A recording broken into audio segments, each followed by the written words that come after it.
guys, so good morning sa inyo, no. So nandito na tayo sa bukid, no. So dito yung mga alagang baboy namin. So ayan, no, yung kapatid ko doon, naglilinis siya ng kulungan ng baboy namin.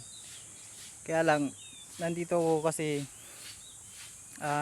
meron kasi akong hinahanap dito mga katiits, no, mga kapatid, na sinasabi nung magulang namin dati na kwento niya na mayroon hinahanap sila dito na sakusakong sakusakong sinaunang barya na ibinaon nung lolo nila.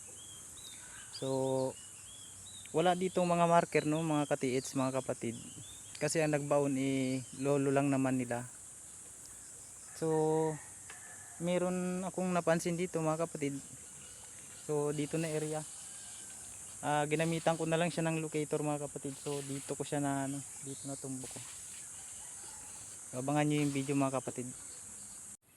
Okay guys, so magandang araw sa inyo, no.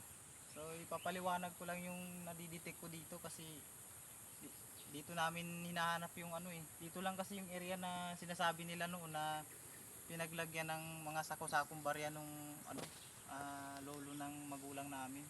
So hinahanap ko yun dito matagal na, no.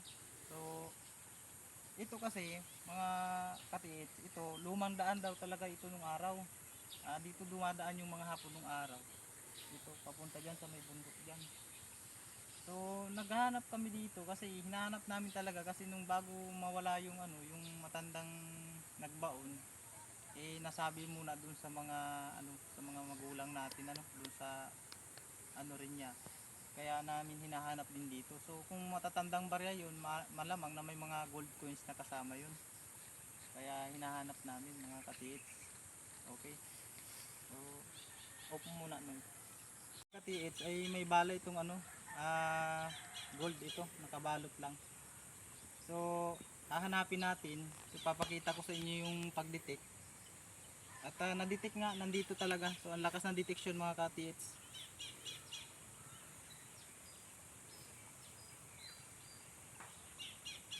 Ayan. So diyan siya nagtuturo, no, mga katiits. So tingnan natin kung may kabig yung locator.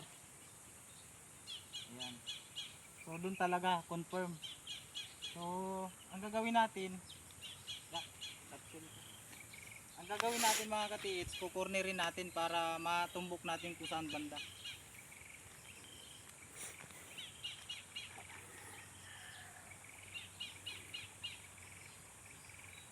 Ayan, so nandito. Ayan, okay, so nandyan talaga. So ganito ang pag-corner niyan mga katiits, no. Yan, ganyan. Para siguradong matutumbok ninyo ng malapitan.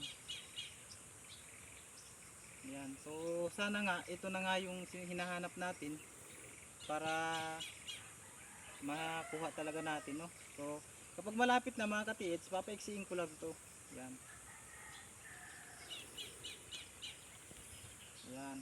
So nandito talaga, ito itong side na to. Ito yung luma kasing daan yan noong araw. Yan o, dito. Okay, so nandito siya mga kapatid. Ayan o mga katiits. Sobrang lakas po ng detection nito. So may bala itong gold, itong itong gamit natin na locator ngayon. So ayan, pagka nag-detect kayo ng ganito, ayan, ipatong nyo sa tuhod nyo para hindi madadala yung kamay ninyo kasi malakas yung ikot niya, oh. Sobrang lakas talaga.